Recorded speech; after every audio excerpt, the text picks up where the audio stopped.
Okay, so let me share my screen. Tell me if you can see it. You all can see the screen? Yeah, it's great. Okay, so the training today is about racial trauma, healing, and resiliency. As you all know, we have been like discussing this topic also in casa, and we want to continue talking about this topics. Yesterday, I don't know how many of you were able to watch or attend the training about African immigrants, and I would like to hear about that as well, if you would like to start doing that. Yeah, sure. ¿Qué les pareció el training?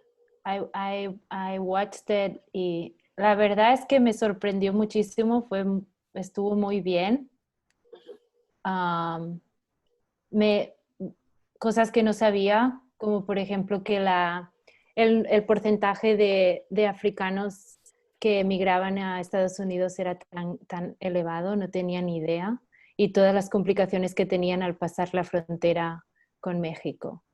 Todo el tema de las manifestaciones estuve buscando porque me sorprendió muchísimo.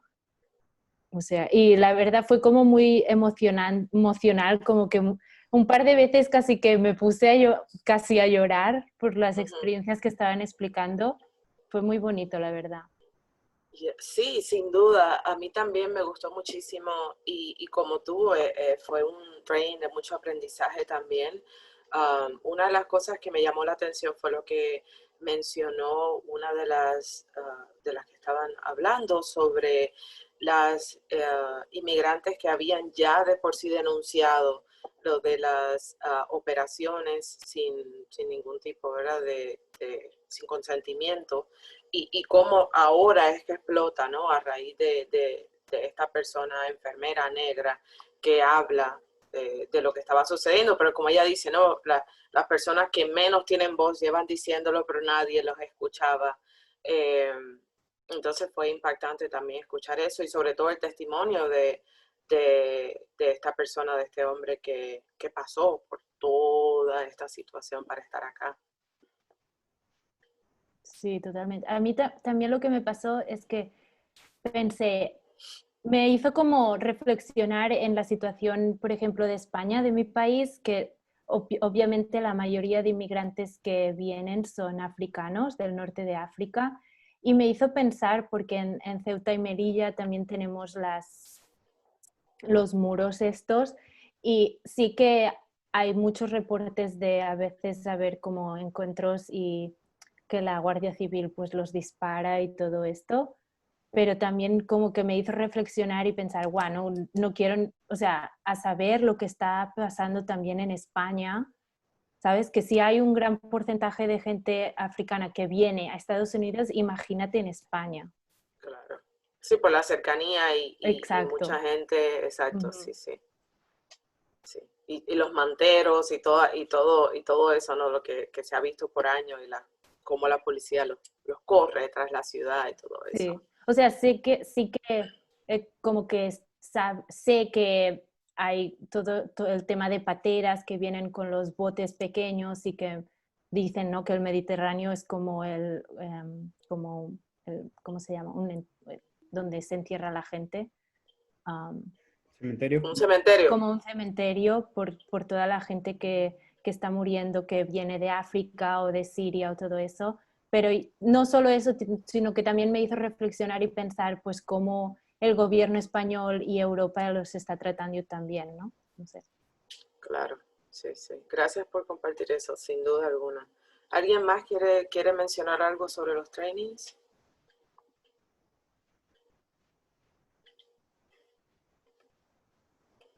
Okay. Bueno, entonces, si no hay nada más, vamos a comenzar ahora con el training del día de hoy. Espero que sea del agrado de todos. Ya yo miré el training y les adelanto algo. Van a haber algunos minutos que va a ser, como por decir así, un receso y lo voy a dejar en el tiempo porque creo que merece, ¿no? Seguir lo que estaban haciendo las personas when they were giving the training.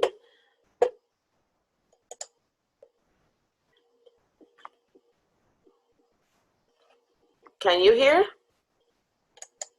Do you hear the training?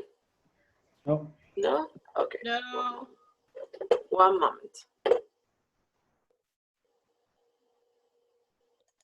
Maybe it's because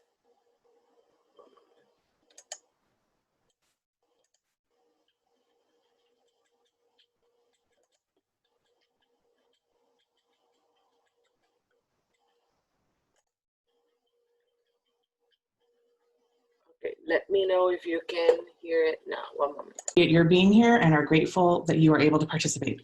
Yes. Before we get started, Can we you wanted hear to it? cover a few housekeeping items.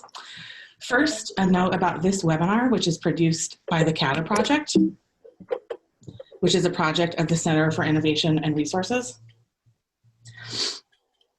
Funding for this project comes from the California Governor's Office of Emergency Services, or Cal-OES. CATA aims to host a statewide mini-conference every year. In past years, we've covered topics such as breaking the cycle of family violence, commercially sexually exploited children, and male-identified victims of childhood sexual abuse. While we intended to host this year's mini-conference in person, as in years past, we've made the obvious shift to continue forward with a virtual training, whereas not to miss this opportunity to educate and dialogue with so many of you. I want to give special recognition to Tequila Washington, who is one of our presenters today. Tequila and I have been discussing hosting this mini conference on racial trauma since January of this year. And while we feel it is always the right time to engage in this conversation, we know that at this very moment in history, it is as important as ever.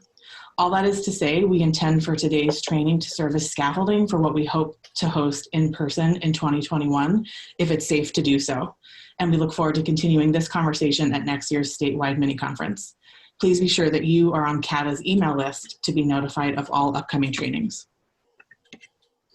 Now, for those of you who can hear me, this might seem obvious, but to anyone who may still have their sound off or muted, this serves as a visual reminder that you must turn on your sound to hear the presentation. Please note that there are two features to communicate with us throughout the webinar. I'm going to forward that. Please refrain from using the bottom of the evaluation and a worksheet that our presenters have created for you to process what you've learned today. We encourage you to utilize that resource to aid you in continuing this valuable conversation. That email will also contain a link to an application for those of you who are interested. And now I'd like to briefly introduce our trainers for today. Tequila Washington is a licensed clinical social worker and is the founder of Empower Me Services, which focuses on helping those in the helping professions provide more culturally inclusive services. Joe Brownson is a racial justice educator and facilitator and is the founder of Tangled Roots, an organization dedicated to mitigating and transforming the impact of whiteness within the education sector and beyond. Amelia Ortega is a licensed clinical social worker and a professor of social work whose clinical services are grounded in anti-racist frameworks.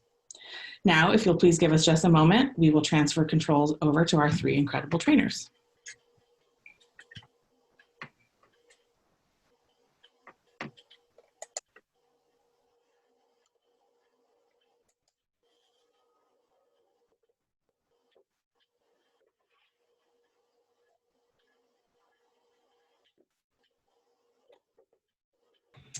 Hello, everyone, and welcome. We're just going to spend a brief moment introducing ourselves, and then we'll dive into the content, starting with an agenda overview.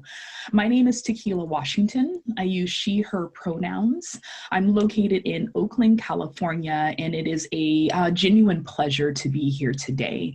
Part of the intention that I have in presenting today is to not only be able to share information with you about trauma and how that shows up within the context of race and racism in our society, but to also to be able to specifically hold space for the experiences of Black, Indigenous, and other people of color that may be in our audience today.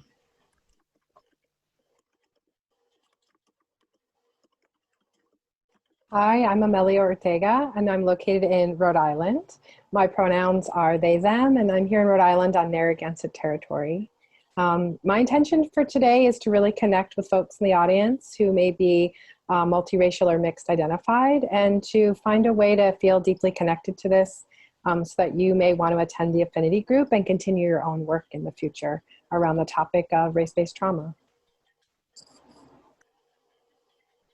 Hi everyone, I'm Jo Brownson, and I'm physically located in Holland, Michigan on Ottawa and Potawatomi land.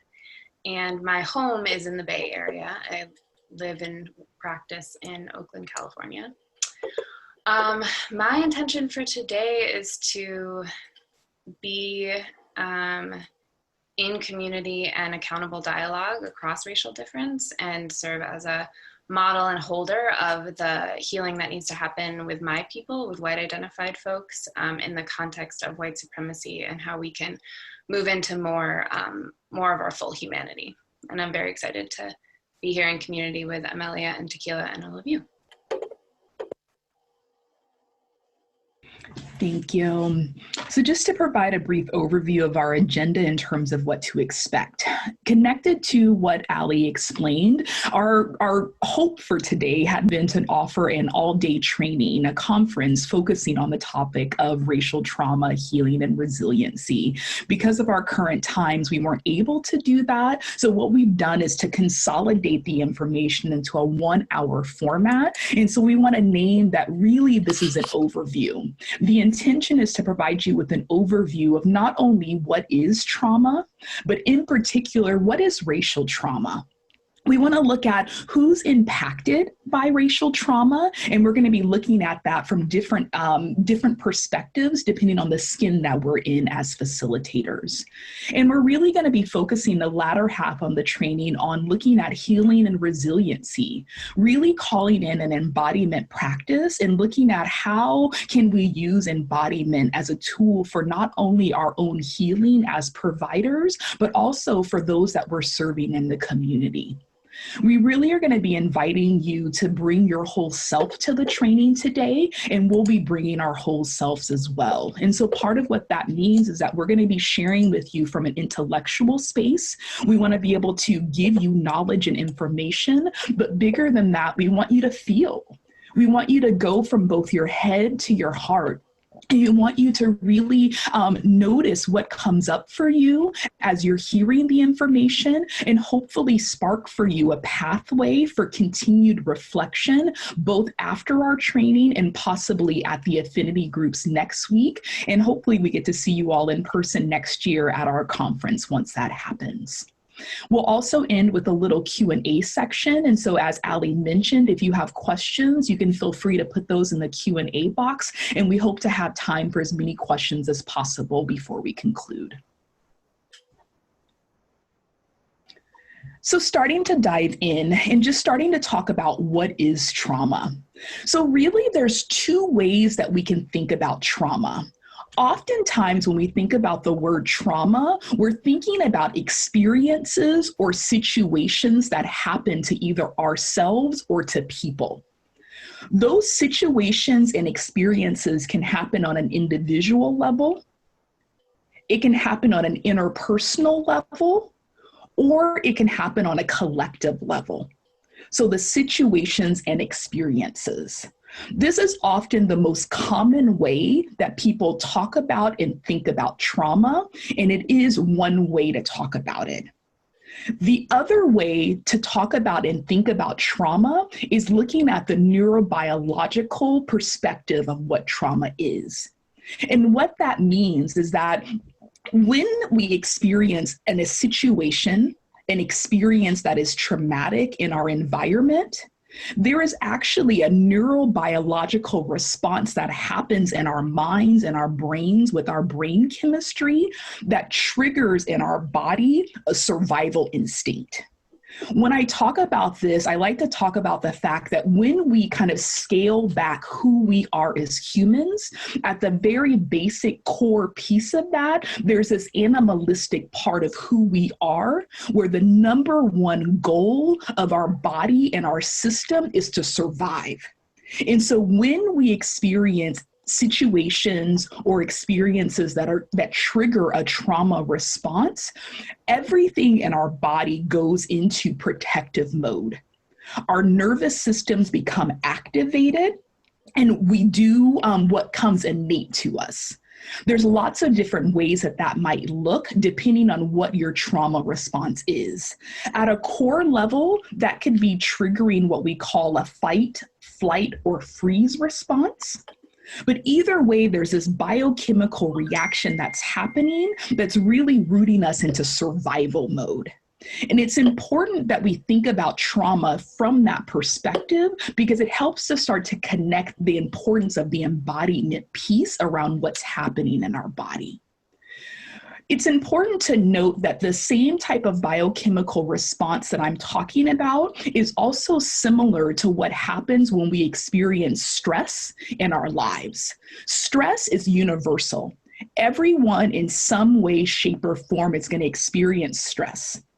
Our bodies also has a biochemical response that happens in terms of stress. But with what we would call normal stress, healthy stress, our bodies are able to cope and regulate in response to those stress. But when we experience traumatic stress, the difference between that is it actually overloads our system and triggers us to go into this survival space. And that survival space overwhelms our ability to cope in those moments, and it actually starts to shut down part of our prefrontal cortex. So the idea of even being able to think, to be able to even tap into some of our executive functioning skills in those moments are near impossible, because we're really focusing in on surviving. In a minute, we're going to start to talk more about what happens when you experience not just singular trauma, but what happens for those of us that have experienced compounded trauma throughout the course of our life. And from a biochemical perspective, what starts to happen when you've experienced complex trauma is that there's a way in which your mind, your brain chemistry can start to, what I call, get caught in overdrive. It gets almost stuck in this survival mode where we're constantly engaging in our environment and interpreting what's happening around us as a threat to us. And again, going back to that survival perspective, that's innate. Our body is no longer able to differentiate what is actually a situation or experience that can be life-threatening versus what is not life-threatening. We're constantly responding from this survival space. What's important to note about this is that this is where our resiliency lies. So going into the next slide, there's this piece about talking about trauma that oftentimes, especially for those of us that are clinicians, we often talk about trauma from a pathological perspective, because this survival that I'm talking about, when that traumatic experience is done, if it is ever done, those same skills become maladaptive in our regular environment. But what we need to understand is that in that survival, in what is happening in our body response, there's tremendous resiliency and tremendous strength in that we can learn from. To be able to look at it from a strength-based perspective and a non-pathological perspective, creating that shift is crucial, because in this is where our wisdom lies, particularly as we're starting to transition to talk about racialized trauma and racialized stress. There's so many different ways in which communities of color have been taught to deny our own wisdom. And what I want to encourage us to think about is, how do we look at our innate wisdom? How do we look at the ways in which our bodies are programmed to survive? How do we tap into that and learn from that? And I love this quote on this current slide that says, "They tried to bury us, but they didn't know we were seeds." So for racialized communities, for communities of color, there's been so many experiences and situations that not only have our ancestors experienced, but that we continuously experience on a day-to-day basis that really could bury us. But if we can learn how to tap into what is innate inside of us, that's going to be part of what's going to help us grow. And the next slide just starts to touch on that a little bit. We're going to be talking more about this concept of embodiment more as our training goes, but really what that means is, how do we tap into what's happening inside of our bodies? How do we tap into the sensations, the experiences, the movement that's happening, the energy that's happening in our body? And how do we use that as a tool for our own learning, for the own strengthening of our own resiliency? And then ultimately, how do we use that and teach others to use that as a guide in their own healing? And at the latter part of the training, we're going to be giving you some concrete tips that you can use to start to promote that.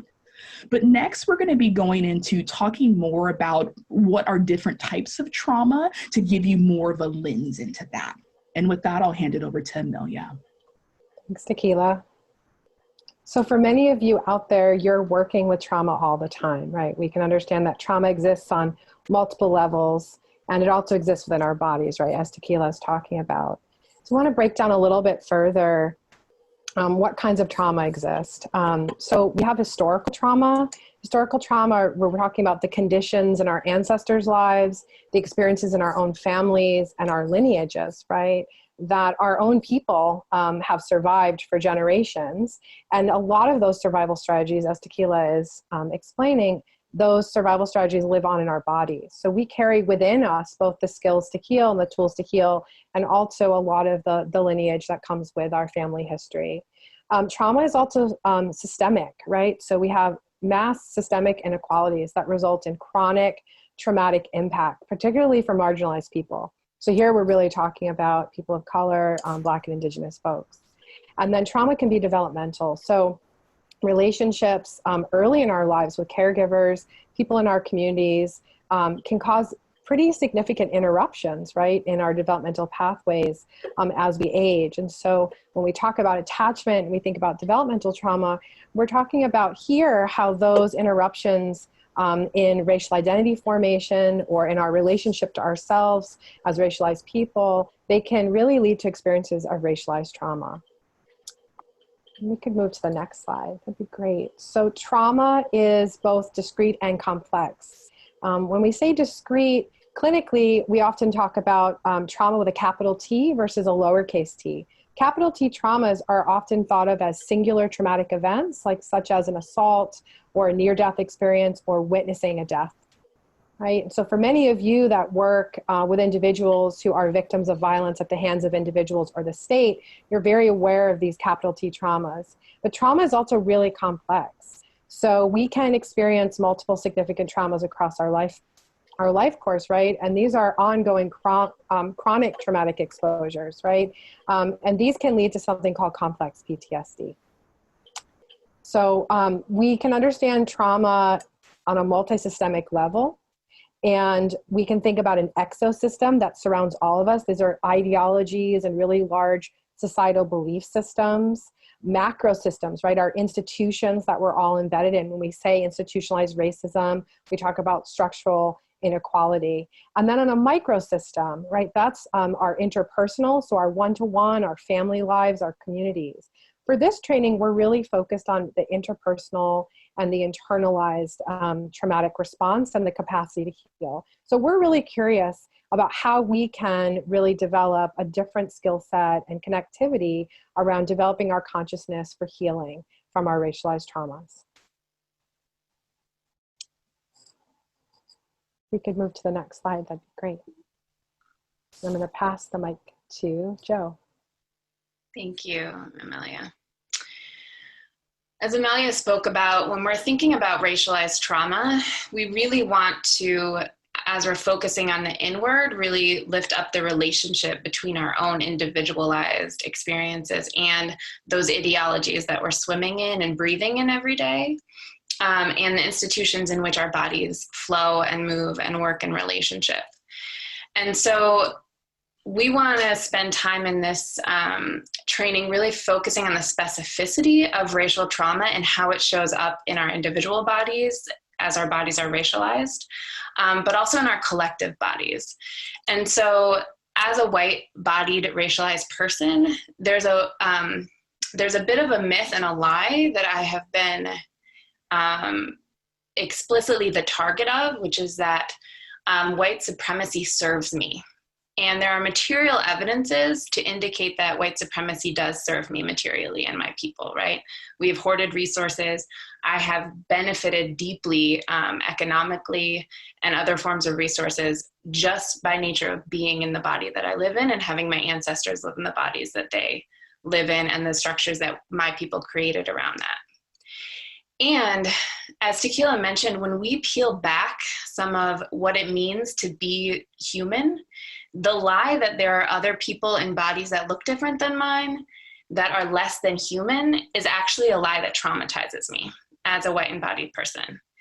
And so when we're talking about racial trauma, we're not just talking about the bodies that are targets of racialized trauma and targets of white supremacy, but also we're talking about what does it do to our bodies as white people and our ancestors? What did it do to their bodies to be perpetuators of violence, witnesses to violence, and to be in part of family and community systems that benefited from such a violent and dehumanizing system as white supremacy in this land we call the United States.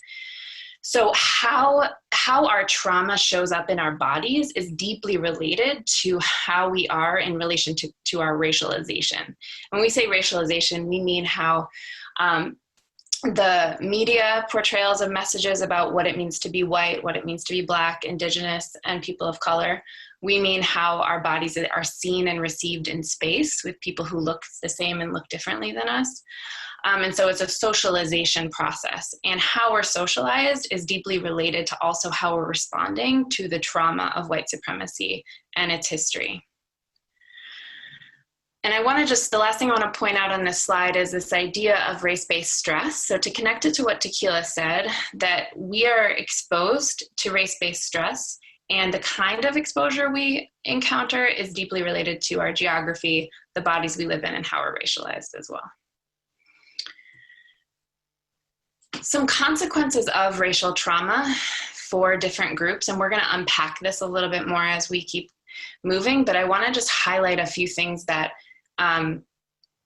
that now that we know a lot more about how the human body functions, we can actually draw some connections to patterns we see within particular racial groups and how they've been racialized in their bodies. So there's one chart here that's about the disproportionate number of COVID-19 cases, right? We are actually seeing that if you have been exposed and been a target of racism in your body, in your ancestor's body, you are actually at more risk of having health difficulties, right? Physiological difficulties throughout your lifetime. There's a concept called weathering that a University of Michigan researcher did research on the impact of discrimination controlling for income on Black women's bodies when it came to infant mortality rates and other pregnancy complications. So that concept of weathering is really what we're trying to get at, where racialized trauma is not a singular event, as Amelia was talking about with that capital T. It's really about the cumulative impact of living in a racist system and a racist society that's designed to produce particular outcomes and hoard resources in very few hands, right, at the exploitation of many folks. And then the last slide is the opioid mortality rate by racial demographic, and the darkest and line that you see going up, you probably can't see it very well, but you'll get these slides later. That line represents the mortality rate by white folks. And so I just want us to kind of sit with this idea of what does it mean that we're seeing epidemic in our communities that are filled with white bodies around deadening or using substances that make people sort of escape, right? So that we can also call that a consequence on ourselves as white people to racialized trauma and its disconnecting impact and creation of loneliness for us. It's important that I come back to, after showing you that evidence states, right? James Baldwin said, I don't know whether or not white people hate me, but their institutions produce these results, so I have to go on the evidence. There are loads of evidence, and we're not here to prove whether racism exists, but we are here to really push us to think about, we can say all of the data and all the facts and present them to you, but we want to remember that it actually lands deeply on the body, that when we're talking about white supremacy, we're talking about bodies, right? And Ta-Nehisi Coates has a quote that really drives that home for us. And I'll leave this just for a moment for folks to read before I move to the next slide.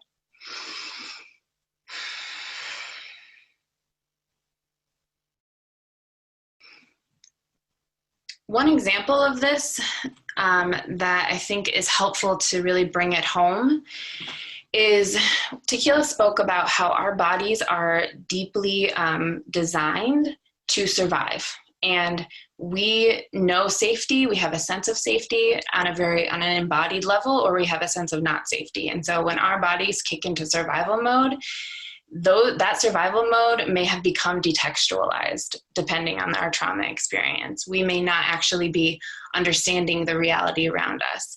And what I want to argue here today is that when we see incidences of racism, where the white perpetuator of racism is disconnected from the reality of the threat, we are seeing a trauma response in action. And so this is a picture of Amy Cooper and Christian Cooper in Central Park. And Christian Cooper is a Black birder. He was out looking at birds, and he came across Amy Cooper with her dog off leash in a park surrounded by signs that say to keep your dog on leash. He asked her to put her dog on leash, and she escalated to the point of calling the police and saying, in particular, I'm calling the police and telling them an African-American man is threatening my life. That is decontextualized. That could have happened in 1920. That could have happened, in all of these different time periods in our history because of what Amy Cooper is carrying in her body and what emerged in that moment that was telling her her body was unsafe. And what was telling her her body was unsafe is the history of white supremacy that has conditioned white women in particular to believe that their bodily safety is under threat in the presence of a Black man in particular. So this is one example that we offer to indicate that relationship between how our body is in space when it encounters other bodies across racial difference, what happens in our sensations, and how our body makes meaning of whether we're safe or not safe. So we've shared quite a bit, and we want to, for everyone out there who's finding some resonance or seeing themselves reflected in some of what we're sharing, we want you to just think about an example. We use the term from the skin that you're in as a shorthand to talk about your racial identity and then all the other intersecting parts of yourself that come up in these moments of racial stress. So think about an example from the skin you're in and just take about 2 or 3 minutes to jot it down on a piece of paper near you, a journal, or sit quietly and think about it. And then we will transition to doing some storytelling.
Bring your reflection to a close, or a pause rather. We invite you to continue to reflect after today. So I want to make a little bit of a transition as we are talking about this microcosm of our own bodies as universes of responses to trauma and stimuli and our society and those ideologies. We also know, because of the way white supremacy has been set up in this country, because of the way our bodies have been racialized, that there's a collective experience on how your body is marked in space, right? So bodies that are targets of racial violence and erasure and gaslighting, right? These are Black, Indigenous folks with our history of genocide on this land and enslavement, or gaslighting. So this idea of questioning your own reality because of messages you're getting outside of yourself. The targets of those in this country, ironically is not the right word, but because of that experience and that wisdom that comes from developing a resiliency to your own erasure, communities of color in this country have actually developed a lot of wisdom collectively and resilience and strength and soothing strategies to heal racial trauma. And so bodies like mine and my ancestors that have materially benefited and are complicit in this system of racial violence and erasure, we've also paid a price, but it's a different price. We've lost healthy cultural touch points, right? White supremacy is about erasing our history of indigeneity or our connection to any roots that we had not on this land, and developing a sense of belonging inside of white supremacy. We also have lost the healing and resilience practices that, because we haven't actually been exposed to enough healthy stress around race. We haven't actually been exposed to the truth of our reality, right? So the difference, though, is that our trauma response, because the system's designed to protect our bodies over BIPOC bodies, Black, Indigenous, and people of color bodies, our trauma response is very different and very dangerous. So when Amy Cooper calls the cops, she's calling the entire system that has been built to see her as a victim in relationship to a Black body. She's calling that system to her defense. And that is something that our brothers and sisters across racial difference don't have that power. And that is why our trauma response becomes very dangerous to their bodies. And then there's other ways that are more subtle and insidious that racial trauma shows up in our collective communities. And so we're going to talk a little bit about this from our own experiences in the skin that we're in, about how some of the thought patterns that we've developed and our communities have developed have been in response to cumulative racial stress or racial trauma, how it's impacted our sense of where we belong, both as individuals and as folks who have been racialized similarly. What is our sense of our own control? Do we believe we are in control of our destinies? How is that racialized? And then the self-view, kind of to what extent are we taught to view ourselves in relationship to our communities and then to communities that look and function differently than we do. At this point, I'm going to take the slide down so that our videos are bigger and you can sort of just sit with some of the storytelling that we'll be engaging with one another. Hey, co-panelists. Hi. What's coming up for you when you think about these 4 areas of racialized trauma in our communities? Yeah, I can start. I think I just want to name, before we go into the narrative, that I just want to invite those of you that are in the audience just to sit with yourselves, to notice as we're talking, as we're going throughout the presentation, just to notice what's coming up for you in your body and in your mind, and try to track that. There's going to be a wide range of experiences and feelings, and we want you to track that, but to also note both the wisdom and the areas of growth in that for you. And we share in this segment some personal stories, some personal narrative. And so in that, I want to also name that the intention is that part of our stories may resonate with some of you, and that we're volunteering our stories as a learning tool for you. And so there's some intentionality in this, and there's some choice and agency that we want to model around how we may choose or not choose to share parts of our story. And that feels important for me as a Black woman to name, because there's been so many ways in which historically Black women, Black people haven't had agency and choice over our voice, over our bodies, both historically and contemporarily. And so for me, I'm always humbled to be able to use my voice, to be able to use my experience, to be able to use what I've learned and the pain that I've experienced in life as a tool to be able to hopefully help to reach and to be able to help teach other people. So when I think about the themes that Joe just covered, and I think about the various ways in which those themes show up for Black, Indigenous, and other people of color, it really hits all of those different categories. When we talk about growing up in a society where racial trauma and racial harm is so prevalent, the impact of that on our communities is so pervasive. It impacts our thought patterns, our sense of belonging, our locus of control, our self-view. It really hits all of those. And a large part of that is because of the negative racial socialization that happens not only in the United States, but worldwide often.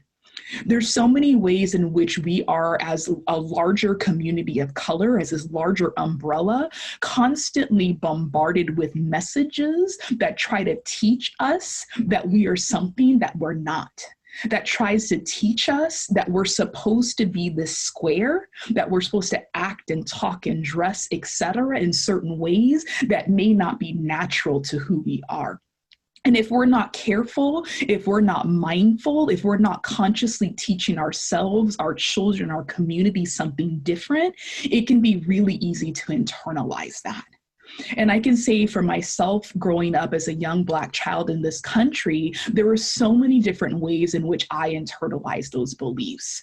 There were so many different ways in which I internalized this belief about myself as a young child that taught me that who I wasn't enough, that I had to always be better, that I had to always try to do better, that I always had to, just give it that much more in order to feel and to be seen as good enough. There was ways in which I internalized standards of beauty that didn't resonate with who I was. There was ways in which really I was taught to hate myself, to loathe myself, and I didn't even realize it. And it wasn't until I had the privilege, because it really is a privilege in a lot of ways, to be able to access higher education, to be able to take ethnic studies classes, specifically African American studies classes, that my mind was like raised, my consciousness, my wisdom was validated, and I was seen and taught different ways of being that actually resonated with me, my family system, and my community of origin. And so it wasn't until I was afforded that opportunity to unpack and unlearn, and many other experiences that helped me to return back to alignment and return back to an authentic way of being and moving in the world, that has been such a key part of my healing. And that's ongoing for me. That's not past tense. I constantly have to stay in practices that are going to promote my own healing, that are going to lift up my resiliency, so that I can have the fortitude to be able to continue to move forward in a way that's in alignment in this world.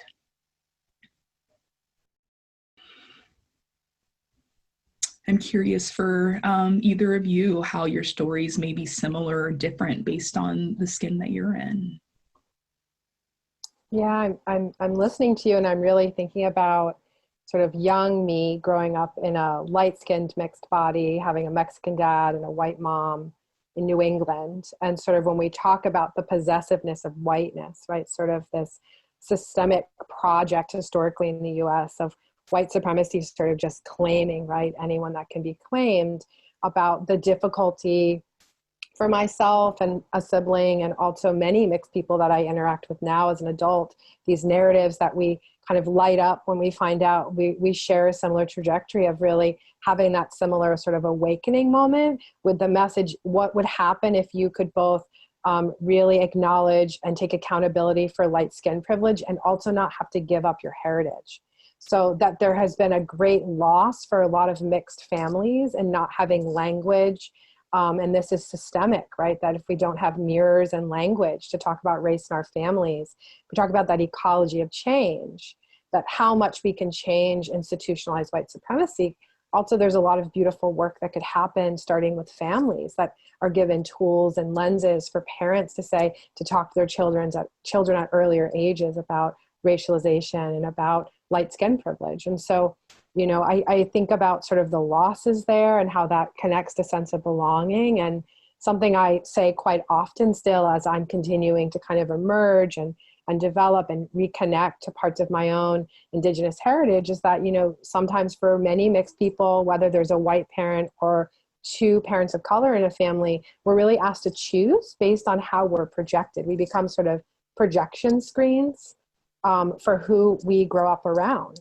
And so this idea of belonging everywhere and nowhere all at once really sometimes resonates for mixed identified folks. So I think about the losses there, and I think about sense of belonging and a sense of self, right? How we have to really learn to reconstruct that by tapping into, again, sort of the duality that comes with growing up in a binary system. Yeah. I really appreciate hearing both of you share and kind of lifting this idea of belonging and also its relationship to how we view ourselves in relationship to the world. And I think about for me what it has cost me to think that I was quote unquote normal, right? That part of whiteness and how it functions for white people and white families is to the majority of us in the last 50 years or so have really tried to raise children as if we live in a colorblind society. And if we can just make our young people be nice, that will solve this huge historically constituted dilemma that we face. And what I think for me that cost me is that as a young person going through education, the education system, absorbing the propaganda that my ancestors just did the best that they could, and civilization means white, civilization means Europeans, that, you know, there was an equal battle between Native Americans and European settlers, and the Europeans just won. Like all of the ways that the folks that were reflecting my racial identity were in positions of power and at worst, like benign, right? Just like, they're just normal. They're just here. They're harmless. Really came to a head for me when I entered the classroom as a teacher in Southwest Philadelphia at 23. And I was the only white body in my classroom. And I had done some work. I had read James Baldwin. I had done a lot of the things that I thought I needed to do intellectually prior to that. And then there was an experience I had there where my assumption that my body is benign and my lack of understanding how my body was being viewed by my children of color and by the administrator, who was a Black woman, created a lot of harm. And specifically, there was one instance where I invited my younger brother who was visiting me to just come to the school, thinking, again, we're benign. We don't really have anything to be threatening because we're just like normal humans. And he entered the school and I got a call from the principal, and never have I felt up until that point, the being called out in that way had been something I hadn't experienced. And it was transformative for me to have her say, how dare you bring a strange man without asking me into a space with children. And just like that level of hubris that I had is deeply connected to not being taught explicitly by my elders and by people around me who were supposed to be teaching me what it meant to be white. Created so much harm that could have been avoided had I had some of that earlier on, had I understood my own self in relationship to how I was seen by others across difference. And I echo the ongoing work that takes to kind of disrupt all the racialized patterns that I have been conditioned to enact. Well, and I'm thinking about how we're all speaking to this developmental piece of belonging and messaging and negative socialization patterns, right, as well. And what that means then when we talk about system change or that ecology of change, do we believe or are we taught, do we have a sense that we actually can belong in a movement for change? Or does it feel like that movement is moving without us in some way? So how we plug in to moments and the ways in which we might have really internalized, as you're talking about, Joe, like normalcy or marginalization or not enoughness, that all of those things, you know, in this microsystem work, the IO, the internalized oppression, works to keep us all disconnected, right? That's one thing I'm really hearing. Mm-hmm. Absolutely. Thank you both for sharing. And I just feel really honored to share this space with you all and just to be able to share in this way.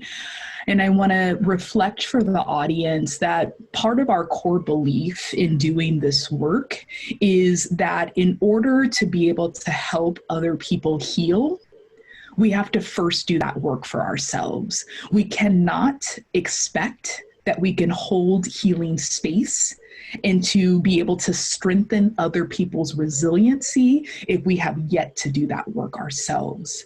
So part of our intention in sharing is to also be able to hold space for you to be able to also do your own reflection. And so we want to pause for a moment, and before we go more into the healing and resiliency section, we want to just pause for a minute or two to give you space to be able to sit in not only all of what you just heard us share, but to also start to do your own reflection, to start to also reflect on how have you been harmed? How have you been targeted? How have you internalized? How have you perpetrated some of what we've named? How have these themes showed up for you in your life? And we're intentional in starting there before we even can start to go into how you might do that for others. And so in this transition, we'll pull back up the PowerPoint, but we're going to just pause for a minute or two and then invite you to reflect during that time. Ideally, if you have paper and pen, this could be a great time to journal. You may sit in silent reflection, you may draw, you may move your body, whatever feels in alignment for you in this moment.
So just gently inviting you to wrap up your last sentence, perhaps your last thought.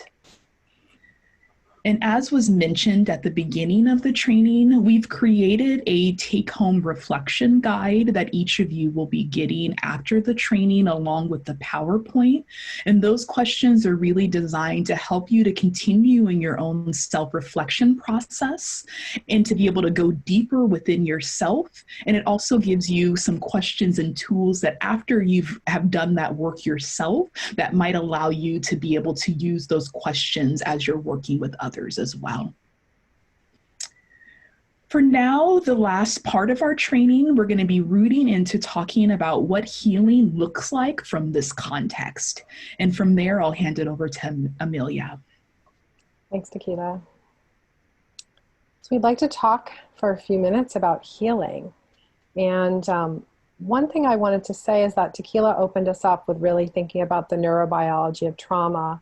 And one thing I really want to ground us in when we think about healing is to understand that the same functions of the brain that really carve in those neural pathways around holding traumatic memory, in the body, right? So the body keeps the score, that idea that our body holds that history. That same exact function of the brain is also the function that moves us and works with our brain-body connection toward healing and toward resiliency. And so we call that neuroplasticity. And it is something that all of us as human animals get to have and to work with all the time. So I love this Adrienne Marie Brown quote, that how we are on the small scale is how we are at the larger scale. The patterns of the universe repeat at scale. Right? So this idea that, as Tequila said, that when we start with ourselves, we start with our own stories, we start with our own projects of where in our personal identities, where in our personal stories we might have opportunities to notice that we've done harm. For mixed folks, we have a really interesting project sometimes of holding a lot of duality and complexity. And one thing we know is the trauma brain is not a brain that wants to hold complexity. It moves to a very quick binary. And so this idea that how we are on this small scale repeats in a pattern to the universe, right? That we can offer a lot of complex, nuanced thinking. We can offer nuanced story sharing from our own experiences to the larger project of addressing structural change and structural harm. So our body is constantly moving toward healing, right? That's just I love this statement. I try to say it once a day, which is to remind ourselves that we sleep because our brain needs to heal. We have a wound and instantly our body starts to do a process to close that wound. But our body wants to return constantly to a state of equilibrium. It's seeking that. And race-based trauma is sending all of our systems way beyond our equilibrium, right? We're constantly miscalibrated. And I think to Joe's point around the Amy Cooper story, right? That story was, captured the national spotlight because it was such an example of calling on this system to do harm. And that same way that our bodies are constantly moving toward healing, you can see what the evidence is of when we aren't doing the personal work, that we're often acting from a place of deep historic miscalibration.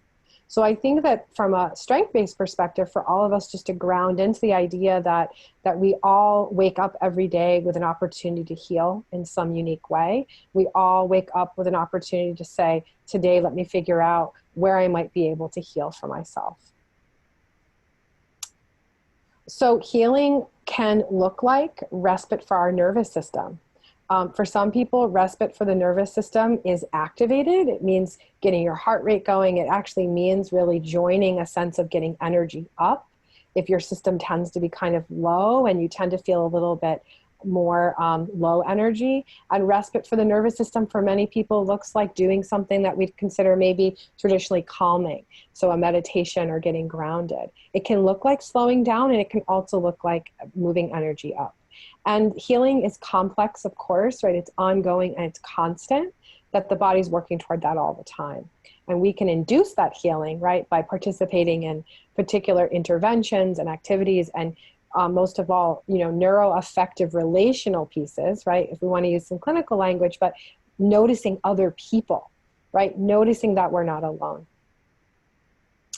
And I want to just add, Amelia, if I could, that this is, when you're speaking about healing, I want to really draw a distinction between healing and some of the mainstream ideas about self-care, right? That this idea of self-care in a consumeristic framework or a capitalist framework is about looking outward for things or situations that will heal us. And I think particularly for white folks, this idea of healing is so tied to what we can consume, because that's part of our legacy, that I just want to underscore that the slowing down, the internal work, the embodied work is that orientation might be uncomfortable for folks in white bodies in particular because of just that alignment we've had with capitalism for so long.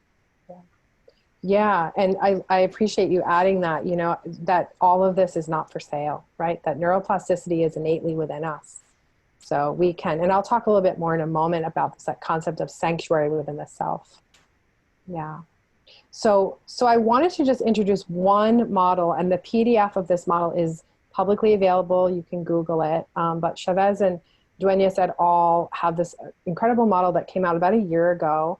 The HEART model stands for Healing Ethno-Racial Trauma. I think it's really adaptable to a lot of different work environments and also for our own personal projects around healing. So the HEART model was developed for work with Latinx community around racial trauma. A large majority of new immigrants actually coming to the US and then experiencing US structural racism. So the HEART model posits that to really start the healing process, we need to establish sanctuary spaces to move into and to be able to start to acknowledge and reprocess and learn to cope with the symptoms that we've been describing today of ethno-racial trauma. And that through thinking about creating sanctuary and learning to cope, we can strengthen and connect communities and individuals to new survival strategies and cultural traditions that heal. And all of this is really aiming for this goal, right? That we all get to move towards our own liberation and acts of resistance in our communities.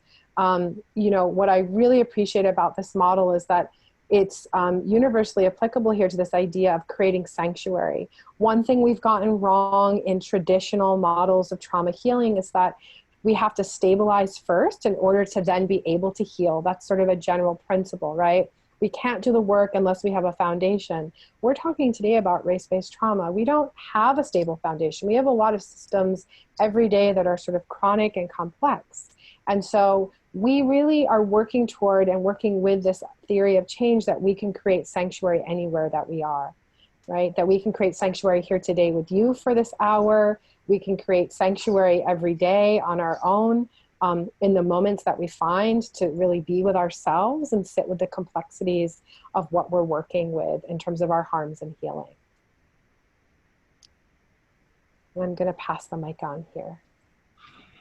Thank you. And building off of the piece around the embodiment piece, building off of this idea of giving our nervous system respite.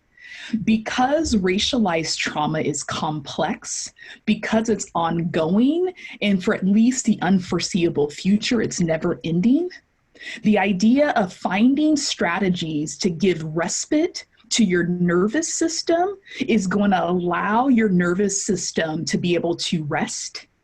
And even 5 minutes of respite for your nervous system every day, it's going to be able to give you more stamina, more resiliency, more ability to tap in so that you can go even longer. And for those of us that are working with survivors, that are working with victims, that are holding space for those that are also actively experiencing their own trauma, having our own skills to be able to have respite is going to be crucial for our longevity.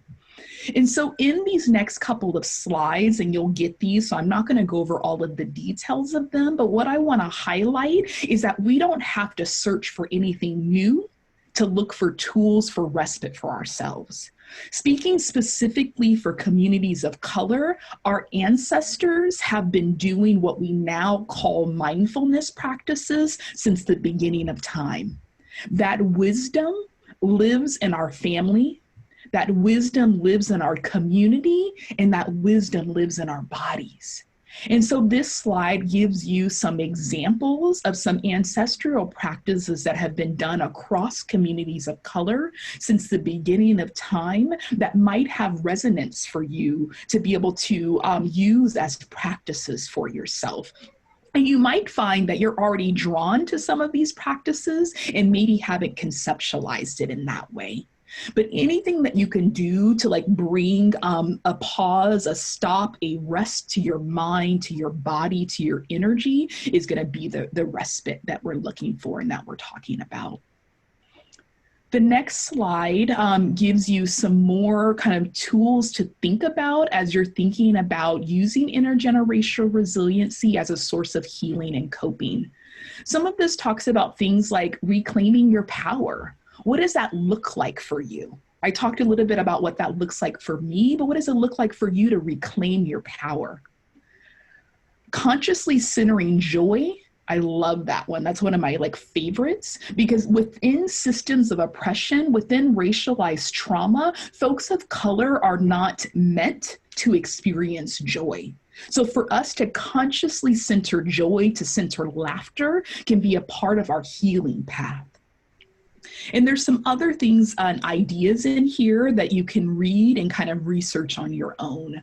The last one around inner child work, there's a lot of research and articles out there that might be really helpful, but that's really connected to the developmental trauma that was talked about earlier. And to be able to find tools to do your own inner work can be really helpful in your own healing journey.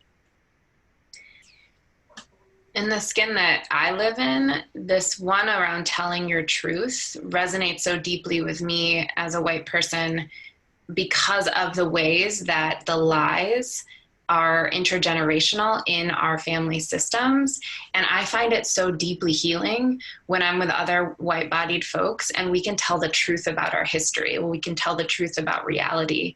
And as a young person, when you're witnessing such unfairness and then being fed a lie about it, that has impacts on our own sense of what's true. And so when we think about reclaiming these ancestral practices, for white folks, we really need to tap into some creative energy about what does it mean to create culture and healing around being anti-racist, around developing an idea of unlearning our whiteness as cultural practice, right? That we have to find other ways to belong to one another and to create sanctuary with each other that are not culturally appropriative, because Amelia spoke to this like possessiveness of whiteness, right? To not steal, like not go to India to find ourselves, but what does it actually mean to create culture as a white-bodied person that is not replicating some of the same traumatic experiences of our ancestors in the past. So I just wanted to do a little meaning making for me around listening to the two of you talk about accessing these practices. So I'm noticing time and we have about 4 minutes left before we transition. So I wonder about maybe talking through this piece and then we can go to the next step slide. So we want to invite you, we don't, for the sake of time, we're not going to actually do a full embodiment practice, but we want to really underscore this idea of creating sanctuary where you are. And we want to just invite you now to do a brief scan of your body. Just do a brief moment where you're sitting, noticing your edges, noticing where your body's meeting the chair that you're sitting in. Maybe take a moment to look away from the screen and take some breaths. So this idea of regulating as it relates to our race-based experience of racism and race-based stress is really about how we practice when we're not under racial stress, the slowing down and the regulating of our nervous systems. And so again, we won't do a full embodiment exercise now for the sake of time, but I wanted to invite you to just find in your body where you're feeling constriction, where you're feeling tension, and maybe just do a movement to sort of release some of that, to shift the energy around as we transition to talking about next steps and then receiving some question and answers. Would either of you add anything to that before I move to the next slide? Yeah, I would just add, just connected to Amelia's point earlier about there's infinite number of practices that you can choose to adopt for yourself, and not one practice is going to work for everyone.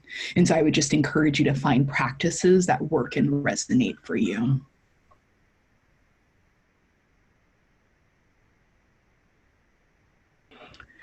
So as we move toward wrap up, what we want to name and just continue to acknowledge that in the hour that we've spent with you, this is very much a high level overview of a very big and complex topic, but we hope to be able to have provided you with some framework of understanding and hope to spark within you a desire to continue in your work or to start your work in your own healing process, whatever that looks like in the skin that you're in. Some of the tools that we have for you are, one, the home learning handout. Joe will be hosting an Affinity all-day conference around this thing, and it's truly been a pleasure. You thus far. There are so many great comments and lots of gratitude in the Q&A and chat section that you probably can't see yet. As you all know, most of our attendees and participants are folks in the helping profession, and most, if not all of them, work with children and sometimes young children. So a very common question is, how do we have these conversations with young children who maybe aren't our children in our home, but children that we're working with in a professional setting? And of course, as always, if you have any resources or recommendations on books or other places that folks can go to learn about how to talk to kids about race and trauma. I would start off by just saying, as a kind of a reminder or context for that question, is that children start to categorize even based on race at an age that's tremendously younger than what we would kind of anticipate. So even prior to 1 year of age, there's evidence that shows that children are already starting to categorize and group people, but it doesn't mean that they're giving meaning to it. And it's not until they're socialized to have meaning that they're starting to understand some of the social nuances of how we're describing race and the impact of that in our society. So I say that to name that children are oftentimes ready for this conversation at a much younger age than what we might anticipate. So depending on your role in your relationship with the child, one, I would want to make sure that I'm honoring the family or the community's preference around how to engage in these conversations. And then I would want to engage in alignment with that, but making sure that I'm also using kind of age appropriate language around it. We've talked about creating a resource list for the affinity groups next week, but we can make that resource list available to everyone that's attended today that can give you some further resources around that. Is there anything that you two would add to give more depth to that? I just think about stages of change and sort of really doing a job of assessing where families' culture and structure might be in terms of whether they are interested in talking about race, as Tequila is saying, but also that representation matters so greatly, and young people seeing themselves in books, in film, in content really will matter. And I know that next week in the affinity space I'm facilitating, we'll talk probably a lot about that, and whether or not generationally we've seen a lot of shifts with mixed and multiracial families being represented in children's literature.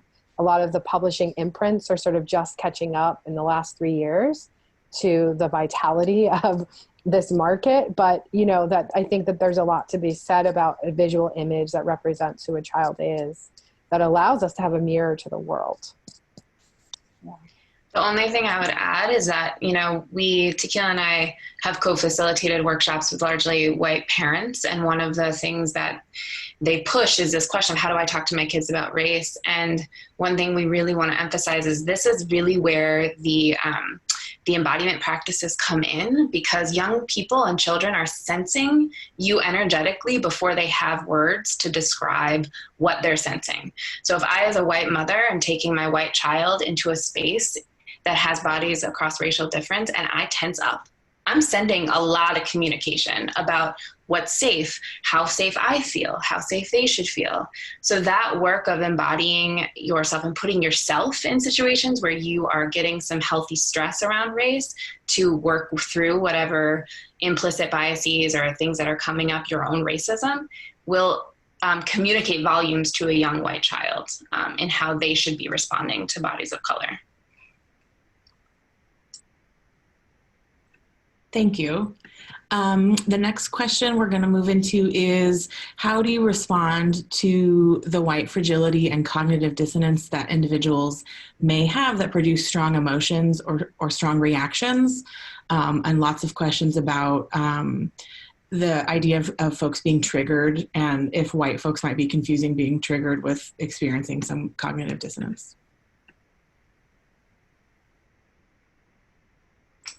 I mean, you can see all of our heads nodding. I can just start by saying, I think, there's nothing prescriptive to how we respond in the moments when white fragility is being enacted. I think one of the things that's really important for me as a facilitator in the skin that I'm in is to notice ways that that participants, both white participants and participants of color, have been socialized to take care of white feelings and really center and contort ourselves. We all do this. We all contort ourselves to make sure that we're not activating the racist person in the room, or the white feelings, or the white woman who's going to have some tears. And so it is absolutely built into our nervous system to confuse discomfort with cognitive dissonance, right? To feel under threat when we are just asked to speak about race. And so, you know, the work of holding the space and decentering and really focusing on the impact versus the intent, you know, that could be a whole workshop in of itself. It is. So I won't speak any more about that, but really just the noticing and reflecting back what's actually happening helps, I think, for folks who are in their fragility. I would just add that there's different philosophies around this, and so some of it may depend on who you're talking to, and a core part of our philosophy and our collective work together is utilizing affinity groups or utilizing the importance of having allies. And so I, as someone that works in a collective community that centers racial equity, part of what I've learned in my process is that there's only so much that I, as a Black woman, can do to help to support a white person in their white fragility.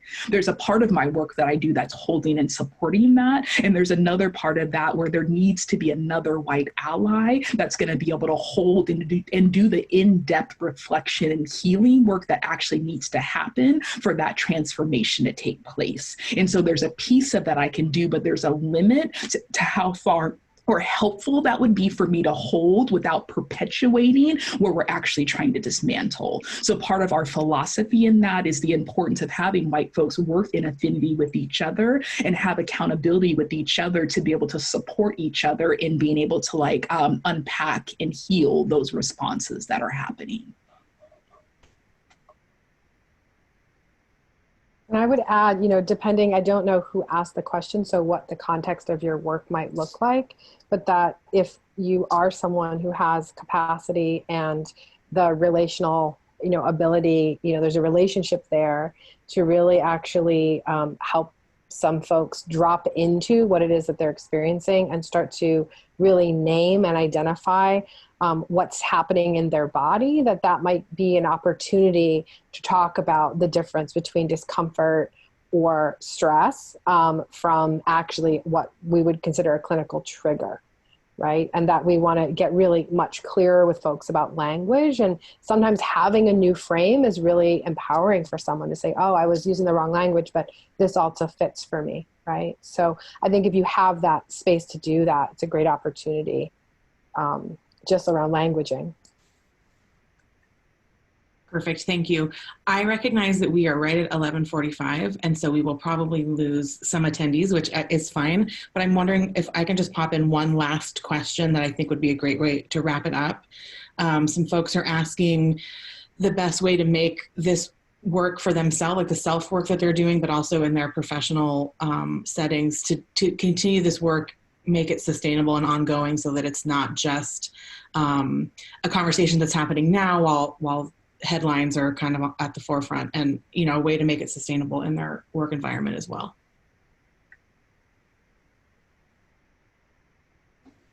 We're all pausing to be polite to see who wants to jump in first. I will jump in and just say, one, that I love that question. I love that you all are thinking in that way, and it's something that we grapple with a lot. One, I would just highlight the importance of doing it not just alone in your self-reflection, but to find deep community to do that in. And we believe that in order to center racial equity, in order to dismantle systems of oppression within the context of an organization, the type of work that you're naming is crucial to that. But in order for that to be a longevity, like something that's going to last over time, you have to have the buy-in from top down, bottom up. And that buy-in has to be both financial, but it can't just be financial. We're talking about not just the internal transformation, but really a systemic overhaul that's going to take dedication and commitment to the process, as well as the messiness that oftentimes that can come up during this process as equilibrium is being disturbed. And so I would just say that the buy-in is going to be really important.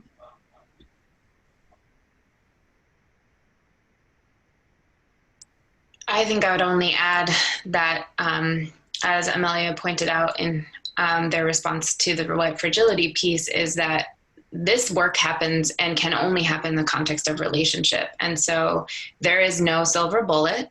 And again, it's rooted in our own sort of capitalistic mindset that we could just like do this one thing and then we could solve this very complex problem. And so we want to move at the speed of trust. And we also, as Tequila said, want to be fostering relationships at each level of an organization so that the transformation can happen at all of those levels and through and leveraging the relationship, not from a sort of place of scarcity and whatever word I'm looking for, like consumerism. Yeah, and I'll just say that means sort of building your team or building your community. And your community could be you and one other person. So this is sort of also about really recognizing capacity and burnout, that you alone in a large organization, if you're the one who's constantly bringing it to your team meetings, often asking for PD on this, really pushing like your agenda, which is really actually not your agenda, right? But a really shared agenda. Having one other person who you can volley back and forth with and say, you know what, this week I'm really worn out. I'm really angry, or I'm in my rage, or I'm in my grief about this. Can you handle it this week, right? And really being able to have the relationship to say, you know, I can't do it by myself and I need someone else to step in, where there's space to acknowledge that we all get tired. So I also think the sustainability and the longevity is about getting to know what are your signs and symptoms too, that you are in your own trauma response and might be in flight response, right? And saying, I'm just going to leave the job because it's not changing. But then we find out that these systems are all systems, right? So a part of that creating sanctuary can include creating sanctuary with others. Brilliant. Thank you. I want to thank the three of you so much. This was a really lovely and beautiful hour, and the folks in the chat are expressing a lot of gratitude. And so I also want to say that at our peak, we had over 600 people here. And so I feel confident that those folks are going to take this work back, not only to their families and their environments, but to their workspace. And this is much more than we could do in person. I don't know of a room that could hold all of us that large that we could access. So thank you to everyone who was here and participated, and thank you to our three trainers, and we will sign off. Thank you all. Thank you so much. Be well. Thank you.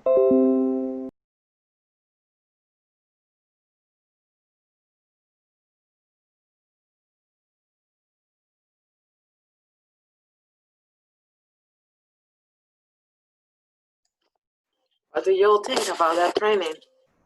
You like it? I cannot hear anyone. All of you are on mute. That's good. I like it.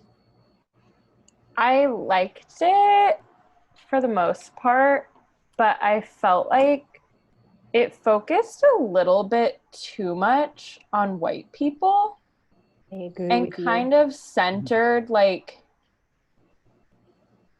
the healing from our complicitness in white supremacy, which seemed really weird in a training about healing from racial trauma, how racial trauma for people who are broken down by it was not centered, if that made sense.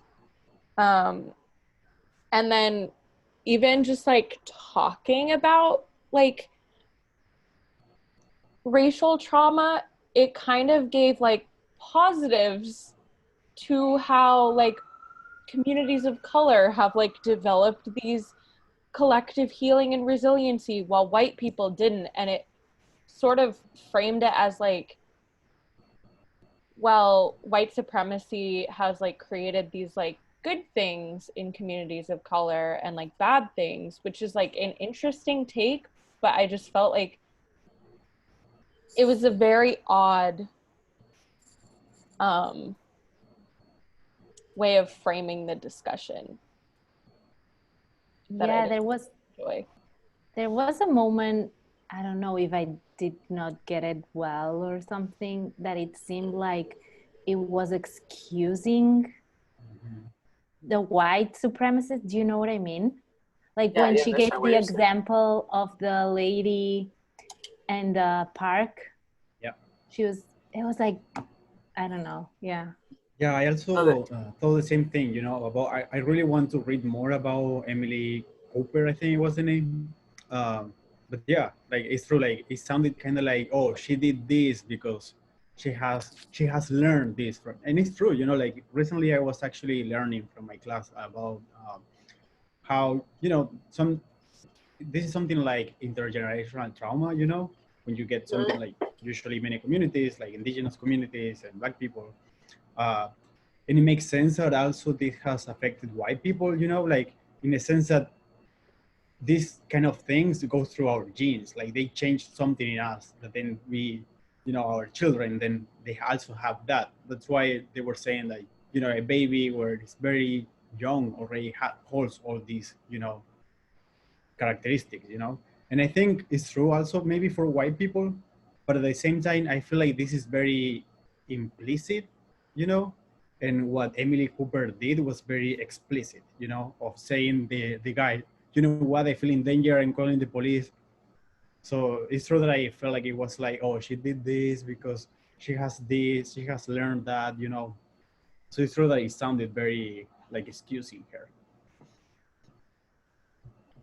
So it's interesting to, you know, hear all your perspective. In my perspective, when I was listening to or watching this training as well, I took it as, in a way, I understand that definitely kind sound as if they are excusing the white people, and especially when they are talking about Amy Cooper, and in the situation with the other Cooper that, you know, they are not related, but they share the same last name, which is funny in a way.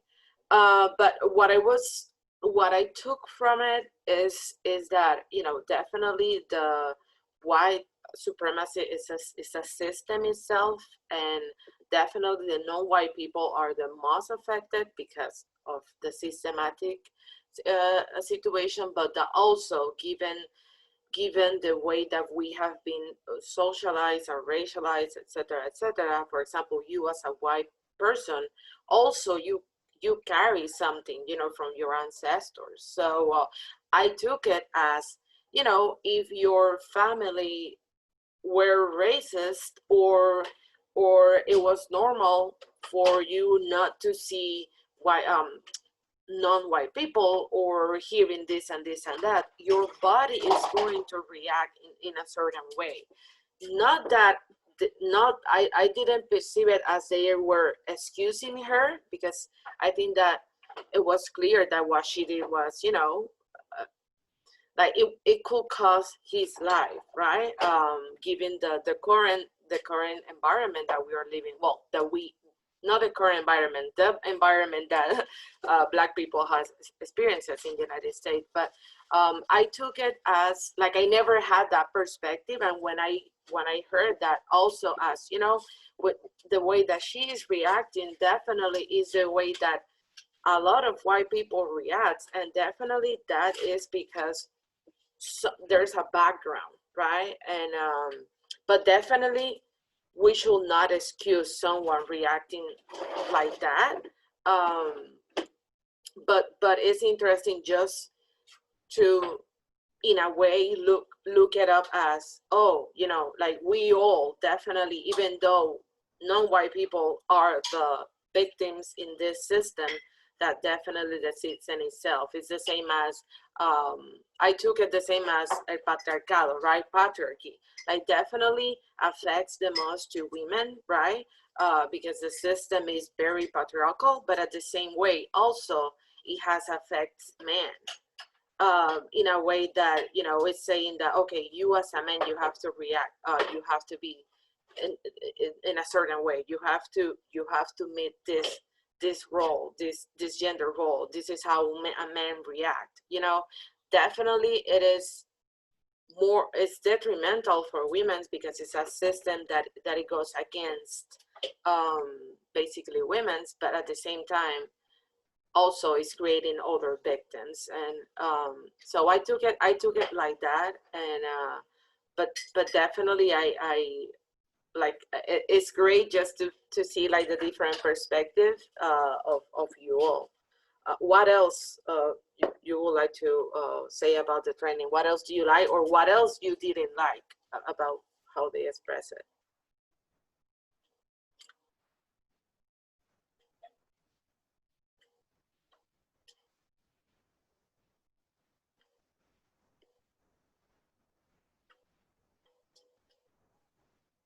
I mean, kind of going back to the same thing, Okay. because like I mean, just like talking about racial trauma on the collective bodies, they focused a lot on how like white people didn't develop this, white people didn't develop that, and they talked about how like communities of color develop these like collective resiliency and healing practices. And they ever only really talked about, at least in that section, the detriment of like racial trauma on communities of color when the Black presenter spoke about her personal experience, which also just seemed, I don't know, like maybe this training was designed for white people to realize like we all are victims of white supremacy in a way, but like not really, because like white people benefit an unbelievable amount and there really is not. We're not victims in this system. We have this racial trauma that makes us a weapon to Black people. And the way that the training sort of talked about it, I don't think addressed that adequately. It was just sort of glossed over when they said like, oh, well, this racial trauma is actually very dangerous to Black people. And that's sort of the only time that they ever talked about how dangerous white people are to communities of color and Black and brown people. Even the white presenter talked more than the Black presenter. And I think, and it's great that you're saying that, because I think that, I don't know, you know, the background about the training. I don't know if that was their intention, you know, to, I don't know, maybe the audience was more, I don't know. I don't know exactly about, you know, the background about the training. But definitely I think that you can tell, because, you know, you have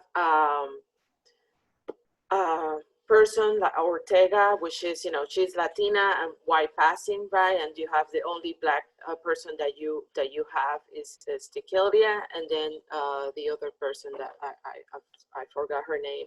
And so definitely you, as you were mentioning, when the Tequilia were talking, is the only, it's basically, it's when you realize that she is like toggled down all of those things that we wanted to hear more. And then when we have the other presenters, it's like if they are also learning in a way, you know, in the training about, you know, the effects of, you know, white supremacy and to a Black person. You know, the Black person is there like telling them their story and how she felt like less, you know, all of that she has learned given the privilege of education, as she is explaining. And definitely that was not necessarily the reality of, you know, the other two persons, because they are white and white passing. So definitely the experiences in life is not the same for someone with a dark skin and the other person that, yes, is Miss Latina, but at the same time white passing. So definitely she has not experienced the same situations. And you can tell that in the training, given that I'm expressing. I don't know if I make sense explaining what I wanted to explain, but you can tell the differences in their backgrounds and stories for sure. Especially when one of them was saying that she invited her brother to the school, and you know, she didn't realize how bad it was going to be, etc., etc. And she was the only white, basically, when she's saying her story, she's the only white person in that classroom, you know, and not having in mind, like, hey, you know, for a room full of non-white people, and on top of that, maybe also not only the director, maybe other teacher as well were not white, and then you bring in this white man to the school without, you know, like, first of all, why you were inviting him? Like, he was like, I don't know, he was going just to, if it's like visiting a museum or something, what he was going to do? He was presenting something, or just, okay, just come to see me here in a, you know, I don't know, as a teacher in a room full of non-white people, you know, like, she didn't even realize. And then she says, oh, okay, you know, I appreciate that moment.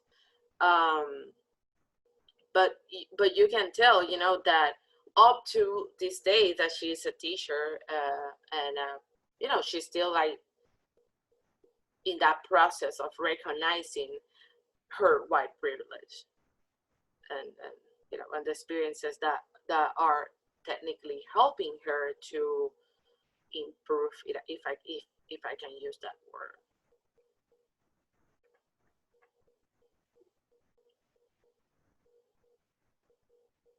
Any other comment, or I don't know, impression, or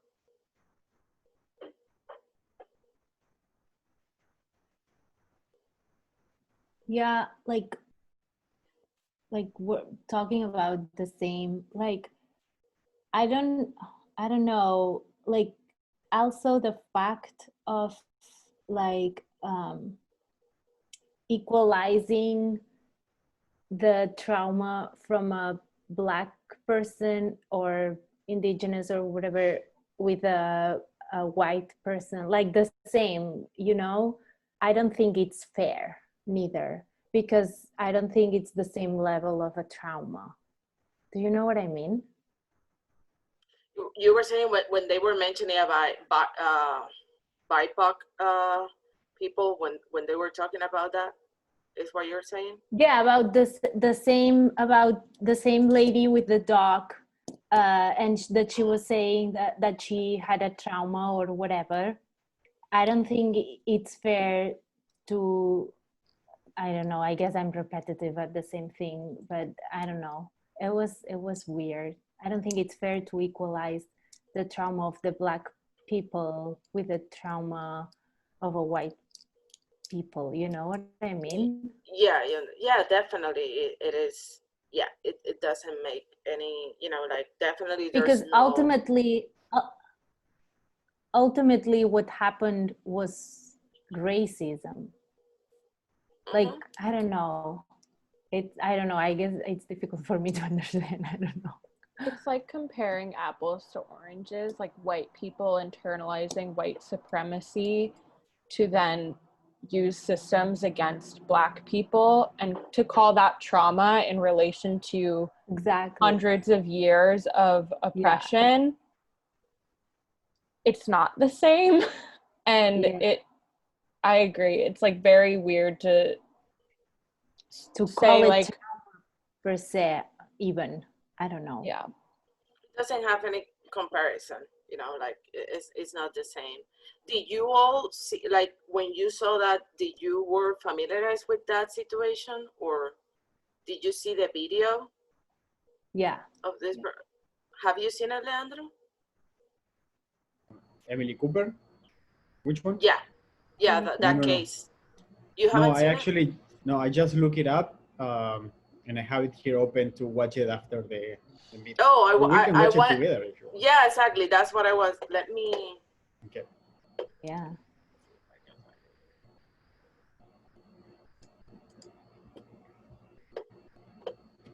I have it right here if you want it. It's in the. Okay. Yeah, you can. If you have it, you can put it. Okay. Just a second. You can share. Yeah.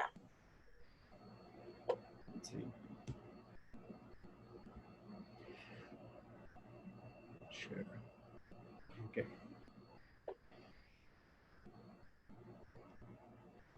Can you hear? Yeah. Oh, no. I can hear you, but not the video.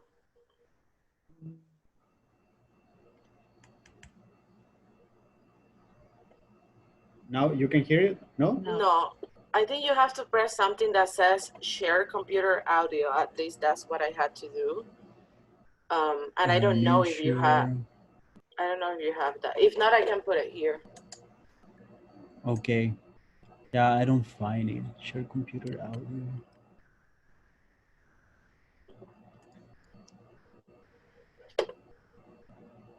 Okay, I have it here. So. Okay. Stop sharing. There.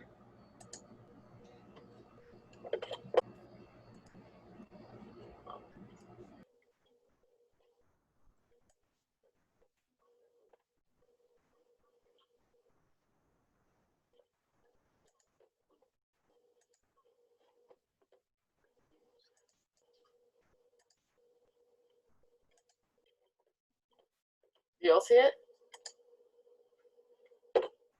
Can you see it? Yes. Come close to me. Sir, I'm asking you to stop recording me. Please don't come close to me. Please take your phone off. Please don't come close to And I'm me. taking a picture and calling the cops. Please call the cops. Please call the cops. I'm going to tell them there's an African-American man threatening my life.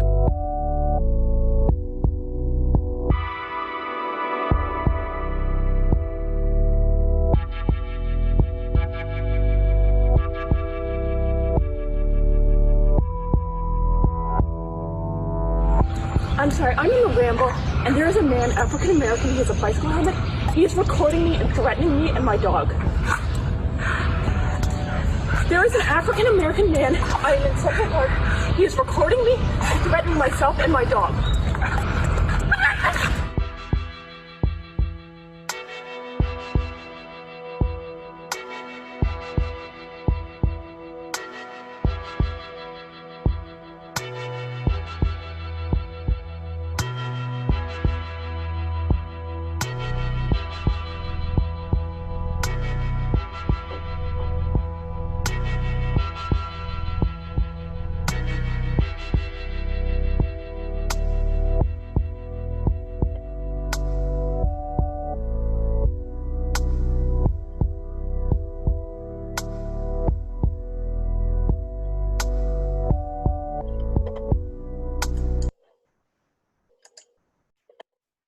Yeah, so also you can see in the video, you know, the dog, how she's like,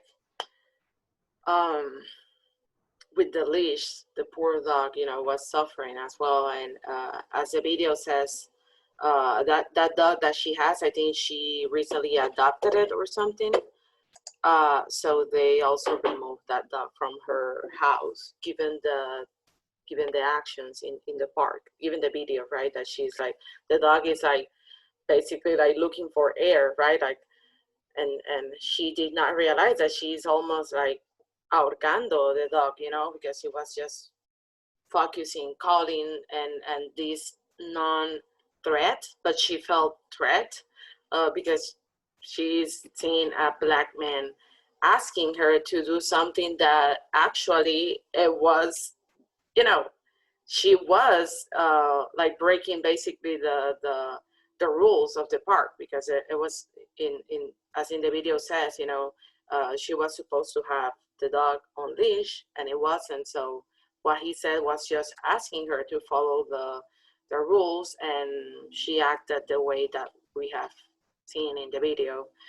She lost her job as well, given the actions, and then as the video says, you know, she apologizes, but the reality of the situation is that, you know, when you see someone acting like that, and all the other videos that we have seen lately about white women specifically calling out the police because they feel threatened by a presence, right? Like a black body, basically, and it's just awful, right? That is continue happening and has been happening for a long period, but especially now in 2020 that we are, you know, calling things more out, especially right now, you know, we are starting to see more viral videos about it. People not only filming the incidents, but also calling out the people, and companies also reacting about, you know, like this isn't supposed to happen, you know, and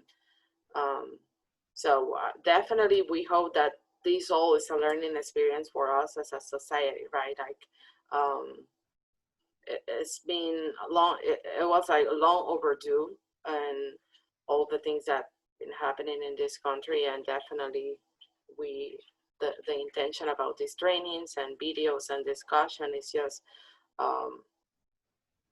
that we continue talking about something that, you know, it's not only right now, it's not only in 2020, it's something that we should continue talking and talking with our family members, talking with our friends, and just hoping that one day, obviously, you know, changes takes time, but hoping that we will continue developing a society more just for most of us, for all of us.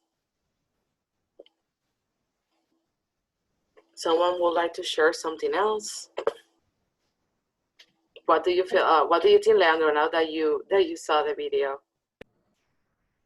I mean, I understand the point that they did in the training, but yeah, I mean, yeah, it makes sense because if you see how she was reacting, like she was really in a defense mode, you know, like it makes sense that her prefrontal cortex wasn't really working, you know, but yeah, I don't know. But still, she's not excused. Like hopefully she learns. The only thing that you make me think now that you say that she lost the job and all the consequences that all of this, you know, brought, I'm thinking like, what will happen to her now? Like, will she become even more racist? Will she change? You know, something that I always think of when someone is very racist or xenophobic or homophobic, you know, when we attack them or we do something, you know, that they deserve, because she deserved to lose her job. Maybe she deserved to be in the news and to be called out. But the thing is that when we do it like so much, like to affect them so much, like will they actually change? Or maybe she will even become more racist, you know, and be even more, you know, dangerous for a black person, you know, because she was actually dangerous for that man, because if she calls the police, you know, we don't know what the police is going to do to the man. So that's the thing that you know, it makes me think and makes me concerned for, you know, for how people is going to be after they are called out this way. So I don't know. I would like, I don't know, cannot speak for her, or, you know, but I feel like maybe a lot of people, it's not like they don't identify, it's not like they are racist and they don't like Black people or immigrants. It's, I think that they don't even realize, and they act sometimes in a racist manner, like in that case. So like, I don't think that, I don't know, I don't think she is like thinking, oh, now I'm gonna hate more Black people. Do you know what I mean? It's, maybe it's gonna make her to think, okay, I have to, before I behave, I have to first think, I don't know. Do you know what I mean? Like, I mean, yeah, but at the same time, I think that we also have to recognize, you know, if we want to move on and to actually like change, and, you know, like we actually have to recognize. And the first part is to recognize that we are actually racist, like, because we were born in this way, and for whatever reason, we are racist. Some people are xenophobic. Like, the thing is that she needs to know that, and she needs to, you know, move on and learn, you know, from that, and try to change if, you know, she's actually willing to. But yeah, I don't know.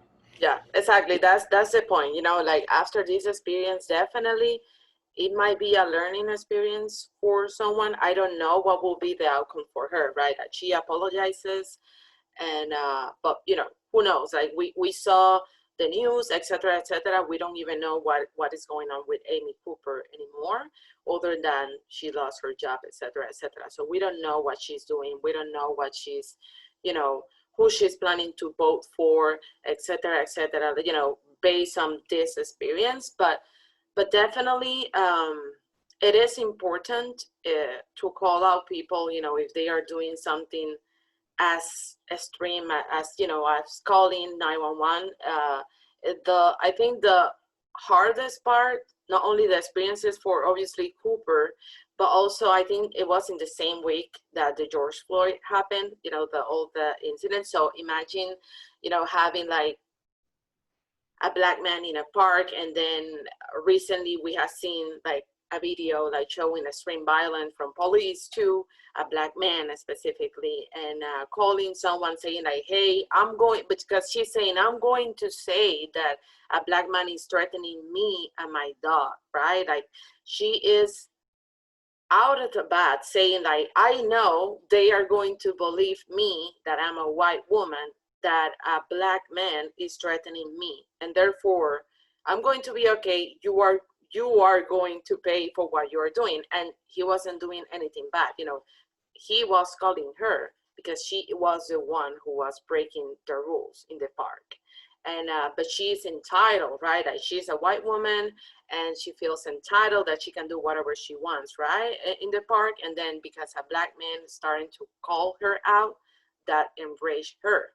And definitely you can tell, right, that it's not necessarily that moment, but that background that she has, and that background that we have been talking, right, about all of that that is in our body, right? That background about like, oh my God, it's a black man. I'm going to say they're going to believe me, blah blah blah, and it could have happened. You know, police maybe will have show up. Maybe he will, you know, try to explain, hey, I wasn't doing anything wrong, and maybe we'll have seen another video of a man being,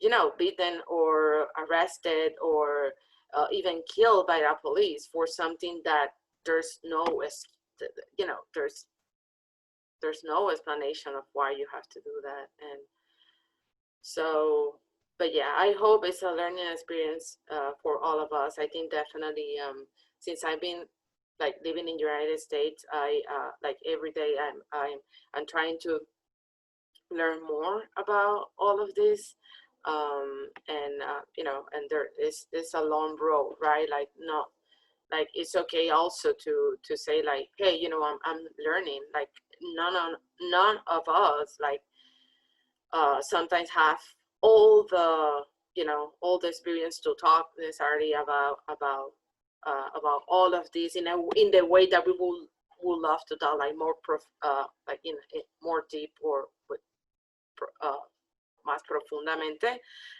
but you know, but at least in myself, I'm committed to continue learning, and you know, that's a individual experience, but I do just want to walk around and not only calling the police because I have a black man next to me and I feel okay, yes, I don't know, it's going to kill me, only because I've been biased to think that black men are violent and black men are criminals. And you know, so that's the part that we have to continue working, right, to have a better society in a way.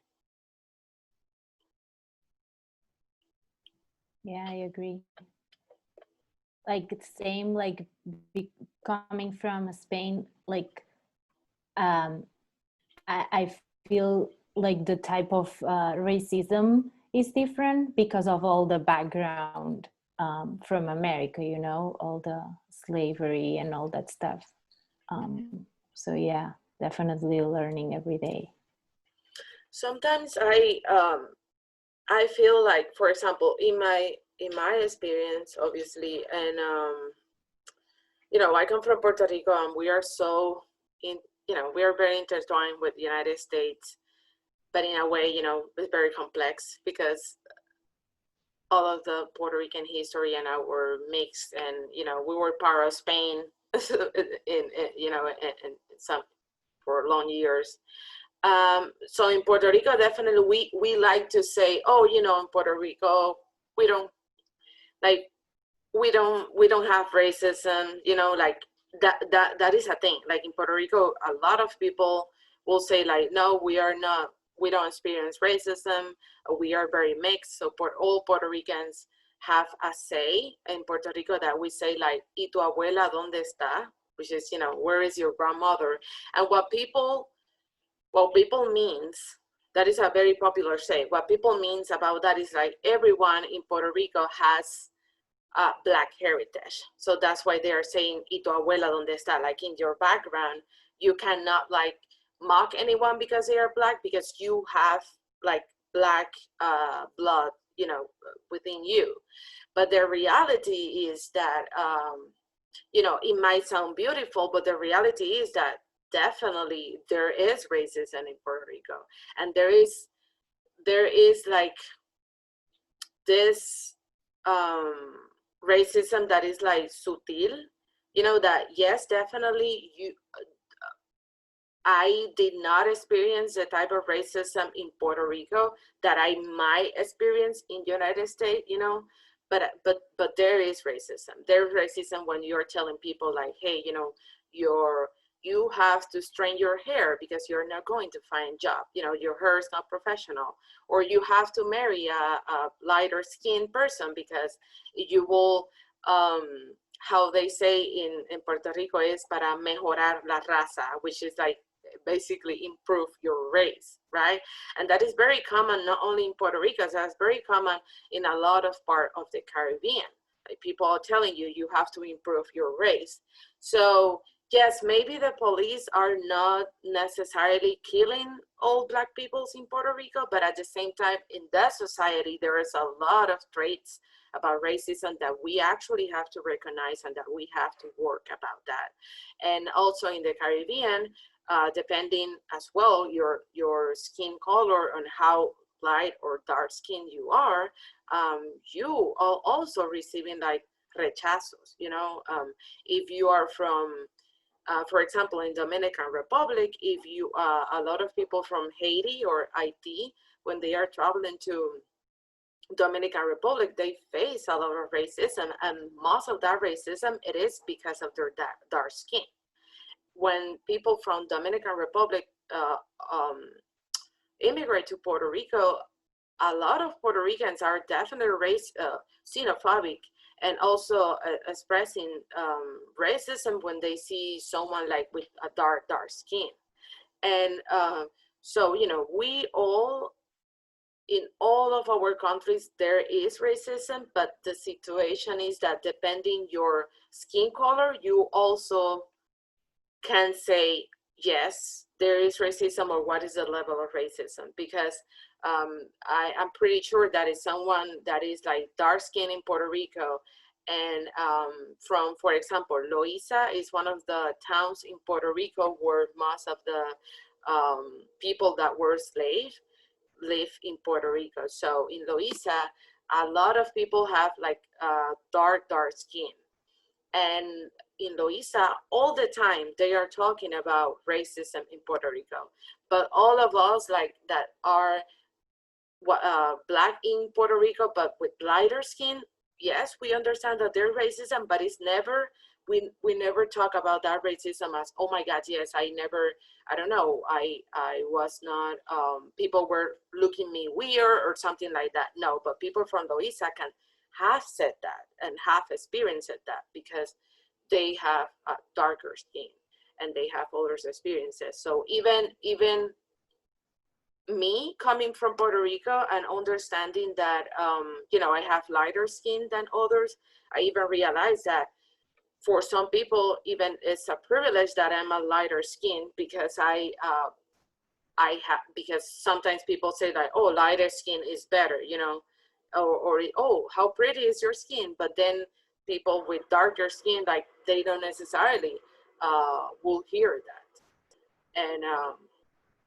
you know, is a reality that we, unfortunately, that we all live. And but yeah, definitely United States is very complex at the same time because it's very rough. It's like in your face every time. Well, it is in your face depending where you live. It is in your face depending of your skin color, and it's in your face, you know, if you would like to accept that there's racism here. Because despite all the things that are going on in this country, a lot of people like continue saying that all life matters and that racism isn't real. So definitely not all people understand that racism is a thing, and and that Black people especially, or people, or non-white people in this country, have been living in hell for a long, long time. So.